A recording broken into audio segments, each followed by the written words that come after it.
नमस्कार दोस्तों, एक बार फिर से स्वागत करता हूं आपका हाईपाई स्टडी के इस ऑनलाइन मंच पर। मैं इंजीनियर एस के राठौड़ एक नए वीडियो के साथ आपके साथ पेश हुआ हूं। दोस्तों देखो, अपने जो जिस तरीके से मैं आपको बताना चाहता हूं कि अपने जो भूगोल की श्रृंखला चल रही है दोस्तों, बहुत ही धमाकेदार होने वाला है। कुछ स्पेशल भी करने वाले हैं, तो उसी के साथ देखना दोस्तों कि राजस्थान भूगोल और विश्व भूगोल की क्लासें वैसे मैंने अब क्रमबद्ध करी दी है। विश्व भूगोल का मैंने दूसरा पार्ट भी आज अपलोड कर दिया था, जो पृथ्वी की अंतरिक्ष संरचना चल रही थी, और राजस्थान भूगोल का तो वैसे कंटिन्यू अपना चल ही रहा था। तो अब दोस्तों सबसे बड़ी बात मैं आज आपको बताने वाला हूं कि रोजाना आपके 3 क्लासें ज्योग्राफी की होगी। मॉर्निंग में 8 बजे आपका वीडियो अपलोड हो जाएगा, दिन में 1 बजे वीडियो अपलोड होगा, और शाम को वापस 7-8 बजे आपके वीडियो अपलोड होगा। राजस्थान भूगोल भी चलेगी, विश्व भूगोल भी चलेगा और भारत भूगोल भी चलेगा। मैं ये चाहता हूं कि जैसे तैसे जो होगा दोस्तों, पहले मेरा जो ज्योग्राफी का कोर्स बाकी है दोस्तों, उन सभी को छोड़ करके प्रस्तावना अपने जितने भी छोटे हुए Indian history, political science, Rajasthan historical, इनको बाद में अपन लेते रहेंगे। रीजनिंग, मैथमेटिक्स बाद में अपन फिगरिया लगाते रहेंगे, बाद में मैं करवा दूंगा। लेकिन पहले मैं आपको मेरा जो सब्जेक्ट है, मेरा जो खुद का सब्जेक्ट है, उस सब्जेक्ट को मैं पहले पूरा का पूरा यूट्यूब पर डाल देता हूँ। फिर आप इसको धीरे धीरे आराम से पढ़ते रहना यूट्यूब पर, और फिर बाद में जो मेरे को टाइम मिलेगा, जैसे जैसे मैं आपको history culture, geography, history culture, political science, वो भी मैं आपको धीरे धीरे करवा दूंगा। तो दोस्तों इसी के साथ बने रहिए। आज अपन भारत का भूगोल स्टार्ट करेंगे। पहला वीडियो है मेरा, और वीडियो आपको अच्छा लगेगा आशा करता हूं मैं, क्योंकि बहुत अच्छा रिस्पॉन्स आ रहा है आप सभी का। इसीलिए मेरे को भी हौसला बन रहा है कि भाई मैं भी आपके लिए निरंतर, पहले 1 वीडियो बना रहा था, अब 2, अब धीरे धीरे 3 वीडियो भी मैं स्टार्ट कर रहा हूं। तो पहले मैं आपको एक बात बताना चाहता हूं दोस्तों, कि जिन विद्यार्थियों की इंग्लिश कमजोर है, जिन विद्यार्थियों की अगर इंग्लिश कमजोर है, या रीट विषय के अंदर किसी के अगर सब्जेक्ट में अगर किसी ने इंग्लिश ले रखा है, तो इंग्लिश या हिंदी, संस्कृत या इंग्लिश ले रखा है किसी ने, तो उस इंग्लिश के लिए हमारे एक गुरुजी है दोस्तों, जो ग्रामर के लिए वीडियो बनाए, उन्होंने अपना खुद का चैनल बना रखा है। तो उसका जो लिंक है मैंने डिस्क्रिप्शन में दे रखा है, इस वीडियो के डिस्क्रिप्शन में। आप वहाँ पर जाकर के उस चैनल को सब्सक्राइब कर सकते हो, और वहाँ पर आप उसको देख सकते हो। अच्छा है, वीडियो वगैरह देखना आपके लिए जरूर, आपकी प्रतियोगिता परीक्षाओं के लिए जरूर आपके फायदेमंद होगा। किसी की अगर ग्रामर कमजोर है, स्पोकन कमजोर है, तो वहाँ पर आप इंग्लिश के वीडियो उस चैनल पर देख सकते हो। अच्छी मेहनत किए हुए वीडियो है, और अच्छा प्रयास है सर का भी। ठीक है दोस्तों, तो अपन स्टार्ट करते हैं आज अपना भारत का भूगोल। बने रहिए हमारे चैनल, यूट्यूब चैनल हाईपाई स्टडी के साथ। देखना दोस्तों, अगर मैं आपको बात करूं दोस्तों कि भारत का भूगोल की, तो आपको मैं एक बात बता देता हूं मेरे विद्वान साथियों, कि भारत का भूगोल कहां से स्टार्ट करना, सबसे पहले तो आपको यह पता होना चाहिए दोस्तों। तो भारत का भूगोल भी वैसे ही स्टार्ट होगा जैसे अपने क्या स्टार्ट किया था दोस्तों, राजस्थान का भूगोल स्टार्ट किया था। ठीक है ना। सबसे पहले आपको पढ़ना क्या होगा दोस्तों, तो सबसे पहले आपको भारत के भूगोल में मैं आपको विशेष बात ये बता देता हूं कि भारत के भूगोल में सबसे पहले आपको, जैसे राजस्थान के भूगोल में राजस्थान का सामान्य परिचय पढ़ा था, वैसे यहां पर आपको भारत का दोस्तों क्या पढ़ना पड़ेगा, अपने तो सामान्य परिचय पढ़ना पड़ेगा। यहां पर आपको भारत का सामान्य परिचय पढ़ना पड़ेगा। वो का वही, भारत का नामकरण क्या है, भारत का निर्माण कैसे हुआ है, भारत का अक्षांश देशांतर क्या है, क्षेत्रफल क्या है, सीमा, स्थलीय सीमा, जलीय सीमा, ये सब चीजें आपको यहां पर देखने पड़ेगी दोस्तों भारत के भूगोल में। तो दोस्तों आज अपन स्टार्ट करते हैं अपने भारत का सामान्य परिचय, पहला टॉपिक। बने रहिए हमारे वीडियो के अंत तक दोस्तों। देखना, भारत का जो भूगोल है, इस भारत के भूगोल के अंदर पहला टॉपिक चल रहा है अपने भारत का सामान्य परिचय। नोट्स अलग बनाना, रियल बता रहा हूं, आईएएस तक आपके काम आएंगे। ठीक है ना। इस वीडियो को अंत तक जरूर देखना आप। देखो, तो भारत के भूगोल के अंदर अपन भारत का सामान्य परिचय पढ़ रहे हैं, पहला टॉपिक। और भारत के सामान्य परिचय के अंदर दोस्तों हेडिंग डाल देना अपने भारत का नामकरण। भारत का नामकरण, यहां से आपकी मैं आज पहला टॉपिक उठाने वाला हूं दोस्तों, भारत का नामकरण। कि भारत का नामकरण किस तरीके से हुआ, और किन किन भूगोलवेताओं ने किन किन भाषाओं के आधार पर और किन किन लोगों ने क्या नाम दिया था भारत का, आज इस वीडियो के अंदर अपन देखेंगे दोस्तों। देखो, भारत की अगर मैं आपको नामकरण की बात करूं मेरे विद्वान साथियों, तो सबसे पहले भारत का नाम क्या मिलता है, तो सबसे पहले दोस्तों अपने जो भारत का नाम मिलता है, वो नाम मिलता है दोस्तों अपने आर्यावर्त। या आर्यावर्त के साथ साथ दोस्तों एक और नाम मिलता है अपने भारत के लिए, और वो नाम क्या मिलता है दोस्तों अपने तो भारतवर्ष। पहला ही नाम मिलेगा आपको दोस्तों अपने आर्यावर्त, या आर्यावर्त के अलावा इस चीज को और क्या कहते हैं दोस्तों, अपने भारत को भारतवर्ष के नाम से पुकारते हुए किसने कहा था। तो ध्यान रखना मेरे विद्वान साथियों, ये जो आर्यावर्त या जो भारतवर्ष नाम दिया था, ये नाम रखा गया था दोस्तों अपने किसके द्वारा, तो ये नाम रखा गया था अपने आर्यों के द्वारा। किसके द्वारा? आर्यों के द्वारा। और आर्यों के अंदर आर्यों का एक राजा हुआ था दोस्तों, और आर्यों का जो राजा हुआ था उस आर्यों का राजा का नाम क्या था दोस्तों? अपने भरत। और इसी भरत राजा के आधार पर इस जो देश था, ये जो आर्यावर्त था, इस आर्यावर्त का नाम क्या रखा मेरे विद्वान साथियों? अपने तो भारत वर्ष रखा गया था। यानी कि पहला क्वेश्चन आपके यहीं से कंप्लीट हो जाता है कि भारत का नाम जो आर्यावर्त है, ये आर्यावर्त बताओ किसके द्वारा रखा गया था? आर्यों के द्वारा। और आर्यों के अंदर एक राजा हुआ था दोस्तों, और उस राजा का नाम क्या था? भरत। और इस राजा भरत के आधार पर जो इसका नाम रखा गया था विद्वान साथियों बताओ वो क्या रखा था? भारतवर्ष। ठीक है ना, यहां से आपका पहला क्वेश्चन कंप्लीट होता है। दूसरा जो दोस्तों इसका नाम मिलता है वो क्या मिलता है? तो वो मिलता है दोस्तों अपने क्या? तो वो मिलता है अपने भारत के लिए एक शब्द जिसका नाम आता है विद्वान साथियों हिंदुस्तान। आहा, इस हिंदुस्तान की धरती पर मेरा जन्म हुआ है, बहुत ही सौभाग्य की बात है दोस्तों। हिंदुस्तान शब्द, और ये हिंदुस्तान जो शब्द मिलता है दोस्तों, ये हिंदुस्तान शब्द वास्तव में किन्होंने दिया था? तो ये दिया था दोस्तों अपने ईरानियों ने दिया था, ईरानियों के द्वारा। हिंदुस्तान जो शब्द मिला था दोस्तों, ये अपने ईरानियों के द्वारा दिया गया था, क्योंकि ईरानी लोग, देखो ईरानी लोग क्या थे, जो देखो हिंदुस्तान शब्द जो ईरानी आए थे अपने भारत के अंदर, उन ईरानियों के द्वारा भारत का नाम क्या रखा था? हिंदुस्तान। इसका मुख्य रूप से कारण क्या था? तो हिंदुस्तान को, भारत को हिंदुस्तान कहने का मुख्य कारण यह था कि ईरानी लोग जहां जहां पर स शब्द आता था, क्या आता था दोस्तों? स। इस स का जो उच्चारण होता था, जहां जहां पर स आता था या स का उच्चारण होता था, इस स का उच्चारण किससे करते थे दोस्तों? अपने तो है से किया करते थे। और यहां पर भारत के उत्तरी भाग के अंदर, सुनना दोस्तों, ध्यान रखना, भारत का जो उत्तरी भाग है, इस भारत के उत्तरी भाग के अंदर, जम्मू कश्मीर साइड के अंदर, भारत के उत्तरी भाग में एक नदी बहती मेरे विद्वान साथियों, बताना उस नदी का नाम क्या था? सिंधु नदी। क्या नाम था दोस्तों? सिंधु नदी।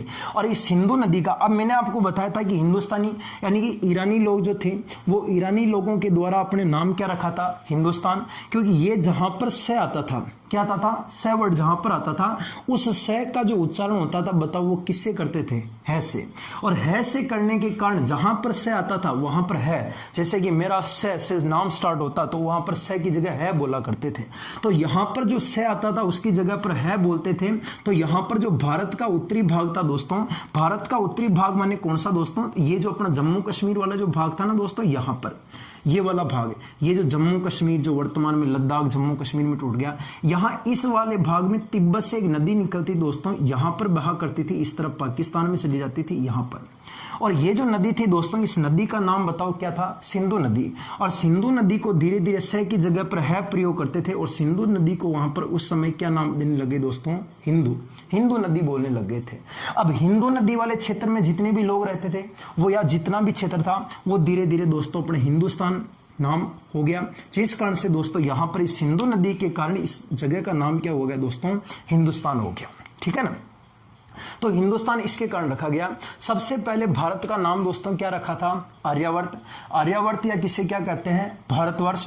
और ये किसके द्वारा रखा गया था? आर्यों के द्वारा। और आर्यों के अंदर एक राजा हुआ था दोस्तों, उस राजा का नाम क्या था? भरत। और इस भरत के आधार पर नाम क्या रखा था? भारतवर्ष। फिर दूसरा नाम रखा था हिंदुस्तान, और हिंदुस्तान ईरानियों ने दिया था, ईरानियों के द्वारा, क्योंकि ईरानी लोग स का उच्चारण किससे करते थे? है से। और जहां पर स आता था वहां पर है बोलते थे। और भारत के उत्तरी भाग में एक नदी कौन सी बहती थी? सिंधु नदी। और इस सिंधु वाले भाग को, सिंधु नदी को बोलते थे हिंदू नदी। और ये जो क्षेत्र था दोस्तों, बताओ वो वाला क्षेत्र बताओ किस नाम से प्रसिद्ध हो गया? हिंदुस्तान के नाम से जाना जाने लगा।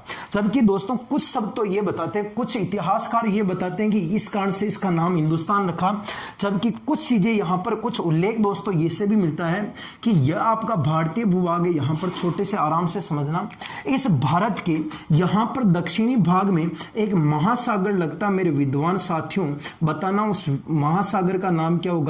हिंद महासागर। बताओ दोस्तों क्या नाम होगा? हिंद महासागर। और यहां पर आपका जो अफगानिस्तान है, कौन है दोस्तों? अफगानिस्तान। और ये जो अफगानिस्तान है, और यहां पर जो आपका दोस्तों देश कौन सा हो जाएगा? भारत, इस भारत तथा अफगानिस्तान की सीमा पर यहां पर एक पर्वत लगता है दोस्तों।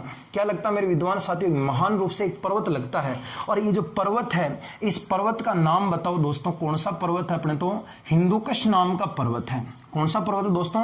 हिंदुकुश नाम का पर्वत है। ये हिंदुकुश नामक पर्वत भारत तथा अफगानिस्तान के मध्य है तथा दक्षिण के अंदर एक महासागर है। यहाँ पर तमिलनाडु के दक्षिण में कन्याकुमारी, यहाँ पर तो हिंद महासागर, ऊपर हिंदुकुश। ये जो मध्यवर्ती भाग है इस हिंदुकुश पर्वत से लगा करके हिंद महासागर तक, ये जो बीच वाला भाग था मेरे विद्वान साथियों, बताओ किस नाम से प्रसिद्ध हो गया? तो ये वाला भाग बताओ विद्वान साथियों किस नाम से प्रसिद्ध हो गया? अपने तो हिंदुस्तान के नाम से प्रसिद्ध हो गया। यह क्षेत्र हिंदुस्तान के नाम से जाना जाने लगा। यानी कि एक तो यह मिलता है कि हिंदुस्तान किसके द्वारा दिया गया? ईरानियों, क्योंकि ईरानी लोग छ का उच्चारण दोस्तों किससे करते थे? है से। जहां पर भारत का उत्तरी भाग में नदी कौन सी बहती थी? सिंधु। यहां पर मैंने आपको बताया था ना दोस्तों, ये आपकी सिंधु नदी बह रही है इस तरफ, ठीक है ना। ये वाली जो नदी थी दोस्तों, इस नदी का नाम था अपने सिंधु नदी। और ये जो सिंधु नदी थी, इस सिंधु नदी को यहाँ के लोग, ईरानी लोग सिंधु नदी को क्या बोलने लगे थे? हिंदू। और हिंदू नदी के कारण इस क्षेत्र का नाम क्या हो गया? हिंदुस्तान। जबकि भारत अफगानिस्तान के मध्य दोस्तों पर्वत का नाम क्या है? हिंदुकुश नाम का पर्वत है। और दक्षिण में महासागर का नाम क्या है? हिंद महासागर। और हिंदुकुश से लगा करके हिंद महासागर का मध्यवर्ती भाग दोस्तों बताओ किस नाम से जाना जाने लगा? हिंदुस्तान के नाम से जाना जाने लगा। इसके बाद में दोस्तों जो अगला जो शब्द मिलता है, वो अगला शब्द मिलता है मेरे विद्वान साथियों, वो बताओ कौन सा नाम मिलता है? इंडिया। क्या नाम मिलता है? इंडिया। और आपको मैं बता दूं मेरे विद्वान साथियों, जो इंडिया जो शब्द मिलता है वो इंडिया शब्द किन्होंने दिया था? तो इंडिया शब्द दिया था मेरे विद्वान साथियों अपने यूनानियों द्वारा। यूनानियों द्वारा जो है ना, यूनानियों के द्वारा भारत के लिए कौन से शब्द का प्रयोग किया गया था दोस्तों? इंडिया। यूनानी लोग तो किस यूनानियों ने नाम क्या दिया था? इंडिया। और ईरानियों ने नाम क्या दिया था? हिंदुस्तान। ईरानियों ने नाम क्या दिया? हिंदुस्तान। यूनानियों ने क्या दिया था? इंडिया। इसका मुख्य कारण क्या था? तो यहां पर दोस्तों जो यूनानी लोग थे, ये यूनानी लोग सिंधु जो नदी थी दोस्तों, सिंधु नदी, इस सिंधु नदी को यूनानी भाषा के अंदर कौन सी नदी कहते थे?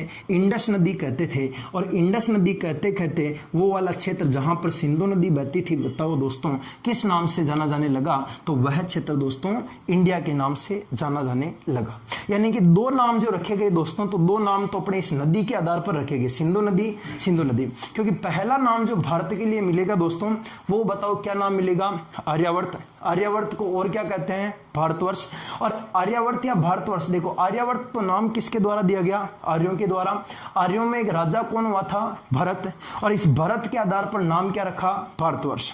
फिर दोस्तों अपने जो हिंदुस्तान शब्द है, वो हिंदुस्तान शब्द ईरानियों के द्वारा दिया गया, क्योंकि ईरानी लोग स का उच्चारण किससे करते थे? है से। और जहां पर भारत का जो उत्तरी भाग था, इस उत्तरी भाग के अंदर नदी कौन सी बहती थी? सिंधु। जिसके कारण सिंधु को बोला हिंदू, नाम क्या हो गया? हिंदुस्तान। इसके अलावा दोस्तों भारत व अफगानिस्तान के मध्य एक पर्वत का नाम क्या है? हिंदुकुश पर्वत।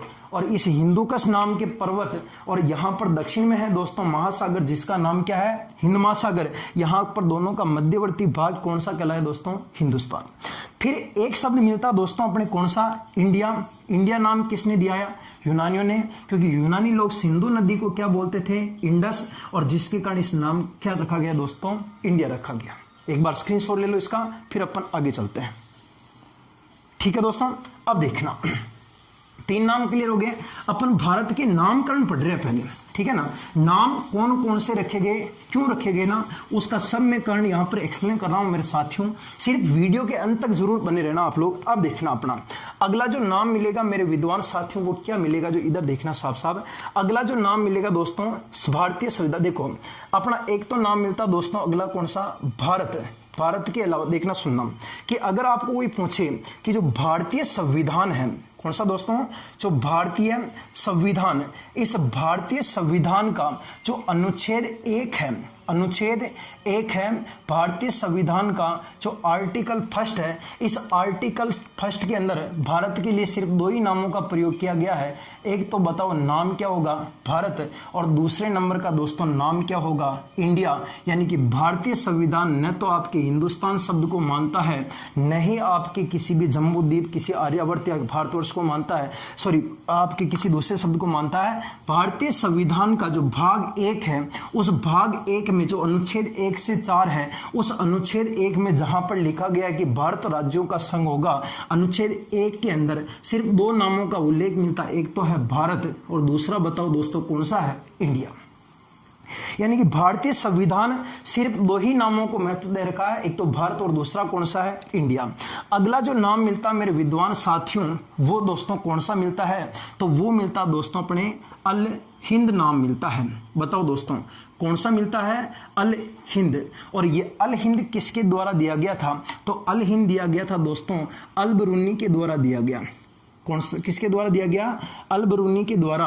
और इस अल बरूनी के द्वारा पुस्तक लिखी थी दोस्तों एक, जिसका नाम था तहकीक अल हिंद नाम की पुस्तक लिखी थी। और इस तहकीक अल हिंद नामक पुस्तक के अंदर भारत के लिए किस शब्द का प्रयोग हुआ था, अल हिंद का प्रयोग हुआ था।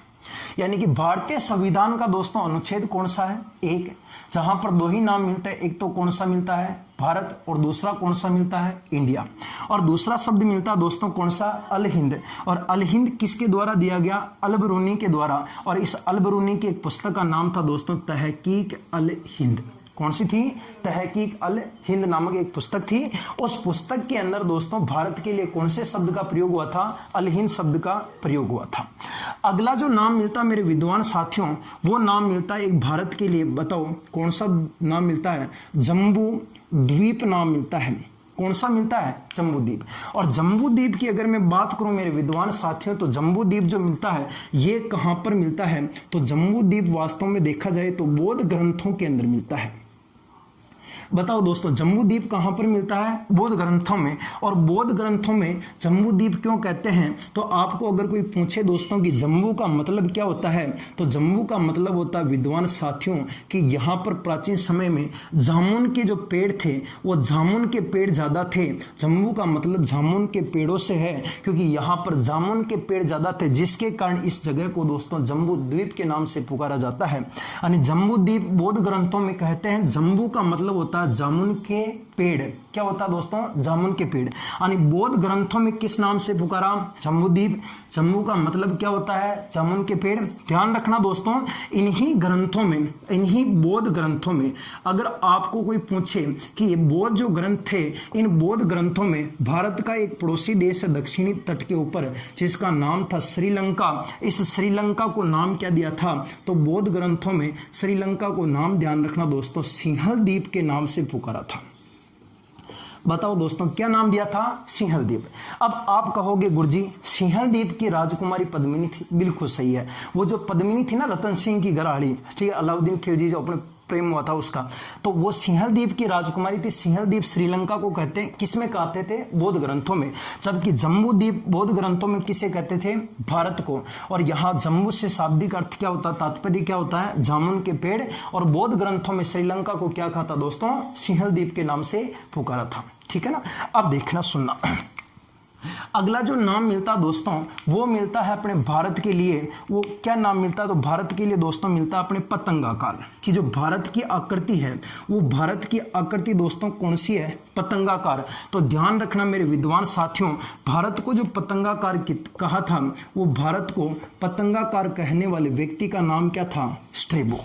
क्या नाम था, स्ट्रेबो। स्ट्रेबो ने भारत को पहली बार क्या कहा था, पतंगाकार। जबकि आप ध्यान रखना, राजस्थान को, क्वेश्चन में लिख रहा हूं मैं इधर कि राजस्थान को अगर कोई पूछे कि राजस्थान की आकृति भी कैसी है, तो राजस्थान की आकृति भी दोस्तों बताओ कौन सी है, पतंगाकार। और राजस्थान को पतंगाकार कहने वाले व्यक्ति का नाम था T.H. हेगेल नामक व्यक्ति था। कौन था दोस्तों? TH Hegel. पतंगाकार किसने कहा था? स्ट्रेबो ने। पतंगाकार स्ट्रेबो ने कहा था। राजस्थान की आकृति भी कौन सी है? पतंगाकार। और किसने कहा था दोस्तों? टीएच हेगेल ने कहा था। यानी कि भारतीय संविधान का अनुच्छेद कौन सा है? एक, जिसमें दो नाम मिलता है, भारत। भारत के बाद में क्या मिलता है? इंडिया। दूसरा अल हिंद। अल हिंद किसने कहा था? अल ब्रूनी ने। पुस्तक का नाम क्या था? तहकीक ए अल हिंद। और जम्बू द्वीप कहां पर मिलता है? बौद्ध ग्रंथों में। जम्बू का मतलब क्या होता है? जामुन के पेड़। साथ साथ में बोलते जाना, जम्बू का मतलब क्या होता है दोस्तों? जामुन के पेड़ों से होता है, जामुन के पेड़। और बौद्ध ग्रंथों में श्रीलंका को क्या कहा था? सिंहल द्वीप। और पतंगाकार किसने कहा था? स्ट्रेबो ने। क्योंकि राजस्थान को पतंगाकार किसने कहा था? टीएच हेगेल ने। इसके बाद में आपको एक और नाम मिलेगा दोस्तों, और वो नाम क्या मिलेगा आपको? तो वो मिलेगा अपने कि भारत के लिए एक शब्द का प्रयोग हुआ था, विश्व गुरु, या विश्व गुरु के अलावा इसे कहते थे अपने जगत गुरु, विश्व गुरु या जगत गुरु, या एक और नाम थे दोस्तों जिसका नाम था अपने सोने की चिड़िया। सोने की चिड़िया, विश्व गुरु, जगत गुरु, सोने की चिड़िया, ये क्यों कहते हैं? तो भारत के अंदर आप सभी को पता दोस्तों, भारत के अंदर जो प्राचीन सभ्यता है, भारतीय सभ्यता जिसे आप लोग बोलते हो कि भारत में प्राचीन सभ्यता, भारत के अंदर प्राचीन सभ्यता तथा जो मानवता है, भारत की मानवता है, ये मानवता सबसे सर्वश्रेष्ठ होने के कारण ध्यान रखना दोस्तों, इस भारत को विश्व गुरु या क्या कहते हैं? जगत गुरु कहा जाता है। कि भारत में जैसी सभ्यता है और भारत में जैसी मानवता है, ऐसी और किसी दूसरे देश में नहीं है। और जिसके कारण इसे विश्व गुरु या क्या कहते हैं? जगत गुरु। और इसे और किस नाम से पुकारते हैं मेरे विद्वान साथियों? सोने की चिड़िया कहते हैं। क्या कहते हैं? सोने की चिड़िया। गर्मी हो गई मेरे को, देखो। यानी कि भारत का नामकरण चल रहा दोस्तों। भारतीय संविधान का अनुच्छेद कौन सा है? एक, जिसमें एक तो नाम क्या मिलता है? भारत। दूसरा क्या नाम मिलता है? इंडिया। दूसरा क्या नाम है? अल हिंद। ये किसने दिया था? अल ब्रूनी ने। पुस्तक कौन सी है? तहकीक अल हिंद। और जम्बू द्वीप कहां पर मिलता है? बौद्ध ग्रंथों में। और जम्बू का मतलब क्या होता है? जामुन के पेड़। और जामुन के पेड़ बौद्ध ग्रंथों में श्रीलंका को क्या कहा था? सिंहल द्वीप। और इसे पतंगाकार किसने कहा था? स्ट्रेबो ने। राजस्थान को पतंगाकार किसने कहा था? टीएच हेगेल ने। और प्राचीन मानवता, भारत में प्राचीन मानवता और सभ्यता सर्वश्रेष्ठ होने के कारण इसे क्या कहते हैं? विश्व गुरु, या विश्व गुरु के अलावा जगत गुरु, या किसे क्या कहते हैं? सोने की चिड़िया। एक बार वापस रिवीजन करना मेरे साथ कि भारत का नामकरण पढ़ रहे हैं, इससे पहले एक बार स्क्रीनशॉट ले लो इसका।